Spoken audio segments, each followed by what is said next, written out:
Ici, on va lire un long témoignage, mais je vous le dis, ça mérite, ouvrez vos oreilles, c'est un très beau témoignage. Je suis très content d'avoir reçu ce courriel. Il est excellent, donc ouvrez vos oreilles. Ça va être un peu long, mais vous allez voir, ça vaut la peine. Ça va vous donner, comment je vous dirais, ça va vous donner du cœur au ventre d'entendre cela. Bonsoir, M. Cormier-Denis. Nous serions réjouis à l'idée que vous lisiez ce témoignage lors de votre segment sur le courriel des contributeurs. J'aimerais vous faire ce témoignage. Nous sommes deux frères dans la vingtaine qui écoutent Nomos TV depuis quelque temps. Nous avons depuis quelques années une fibre identitaire qui rayonne très fort dans la famille et cette fierté s'est grandement amplifiée depuis que nous avons découvert Nomos TV. Nous avons une petite sœur de 16 ans. Et comme nous sommes tous très proches, elle a commencé à écouter Nomos TV avec nous récemment et ce fut une véritable révélation pour elle. Elle a développé une fierté complètement décomplexée de ses origines et de son peuple et elle a commencé à le transmettre autour d'elle, dans son milieu scolaire et auprès de ses amis. J'aimerais vous raconter une situation durant laquelle elle s'est brillamment illustrée grâce à la confiance que vous lui avez apportée.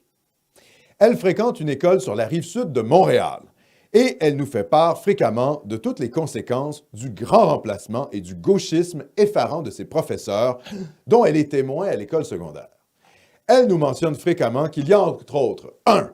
Du lynchage public, constant sur les réseaux sociaux d'élèves envers d'autres élèves pour les accuser de racisme. C'est la chasse aux sorcières des racistes, évidemment, tout le monde est raciste.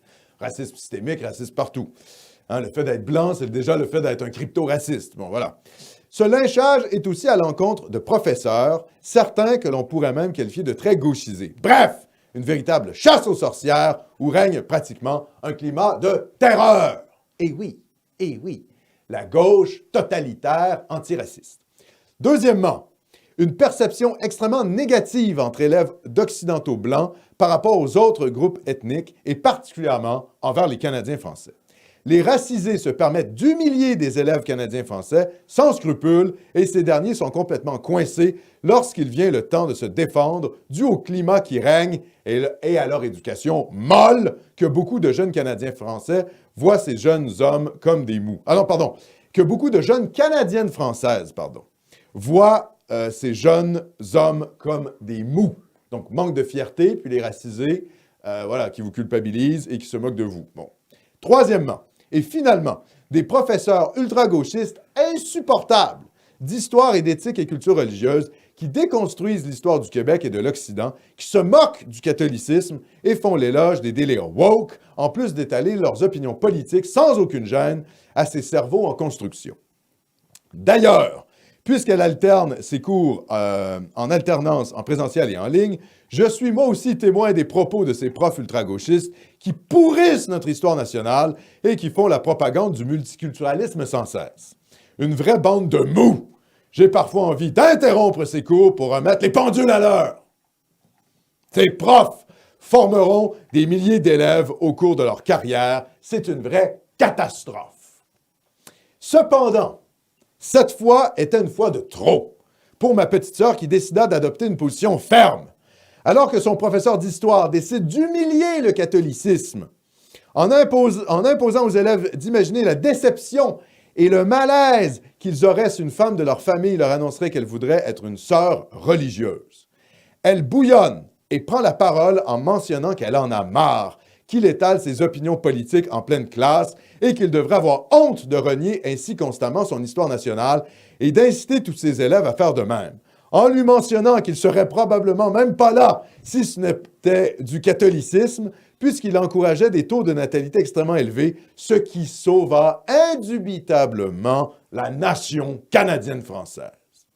Elle lui exposa aussi sa propre hypocrisie en lui mentionnant devant toute la classe qu'il n'aurait jamais osé parler ainsi d'une autre religion.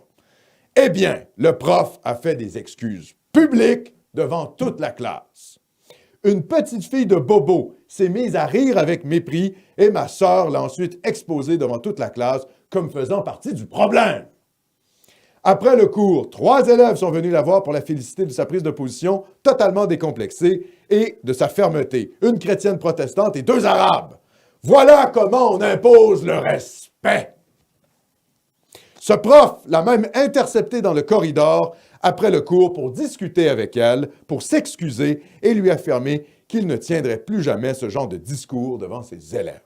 Bon. Grâce à votre enseignement, elle se veut maintenant une ambassadrice de la réinformation nationaliste autour d'elle et intervient constamment lorsque ce genre de situation arrive et les gens autour d'elle commencent à la considérer avec un grand respect.